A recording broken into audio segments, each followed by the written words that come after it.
Hi everybody, Dr. Kogan. Welcome to my YouTube channel and GW Center for Integrative Medicine.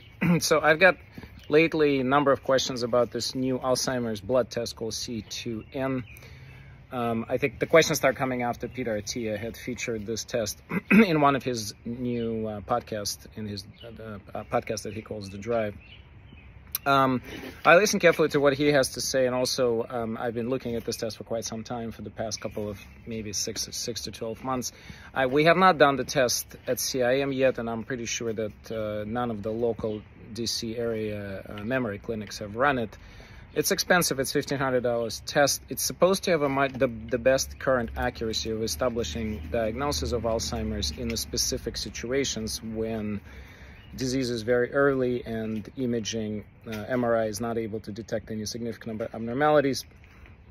Peter claims that the test is better than PET, amyloid PET scan. I'm not sure. We actually, in contrast to the way their practice works, we actually do get PET scans on a lot of patients, and insurance does pay for some of them. So it's kind of hard to compare that.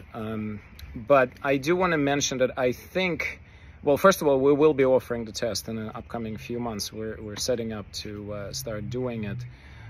Part of this is, I think, in terms of price value, it's a much better value compared to the PET scan.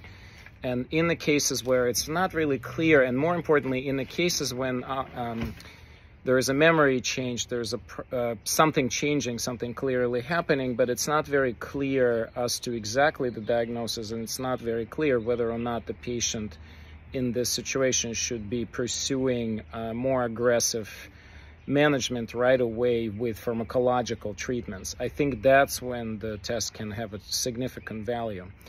I have not seen Dale Bredesen support the test yet, although I have followed and seen him posting about it, but I think just because of the price value and also uncertainty about how exactly is it going to change the management, it's not really clear exactly who should be getting the test. But what I do think will happen is this. I think in patients who do not yet have any memory problems, in their 40s and 50s, but who have a very high risk, either due to ApoE4 status or not. You know, you may be ApoE4 negative, but you may actually have the severe, significant family history of Alzheimer's. And so let's say you've already done all the testing, you've done Intellig's DNA, or you've done some other very comprehensive genetic assessment, and no specific risk were found, but there's still something that was not clear. That is exactly the case where I probably would do this new blood test. What is the test, by the way? I didn't really discuss this. So it's basically looking at the signatures of amyloid plaque in the blood in combination with ApoE4 status. It kind of puts it all together and puts the percent risk in a score. And apparently you can do serial tests in if you're doing better, like let's say you applied Bredesen protocol or Recode or something else, and you're doing better, score should decrease. That's the huge value, because currently, let's say the PET scan is only that gets done once.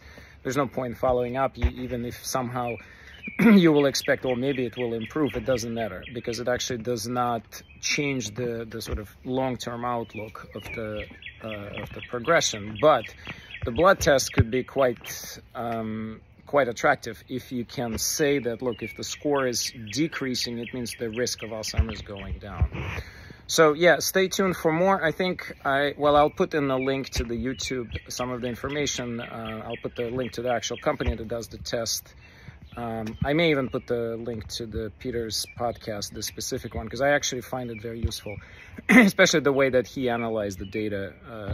You know, so I don't need to repeat that. So I'm going to keep this video short, just because it's very specific niche. And so for all of our Recode patients who are going to be watching this, if you're interested in discussing this, let me know. We'll get together. I may actually do like a group Q&A if there's enough interest to see, you know, who should be getting it. Once we establish the pathway of getting the test set up and we know exactly how to run it, again, we will make sure that we update everybody.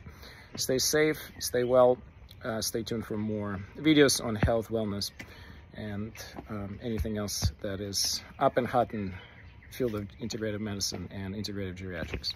Bye.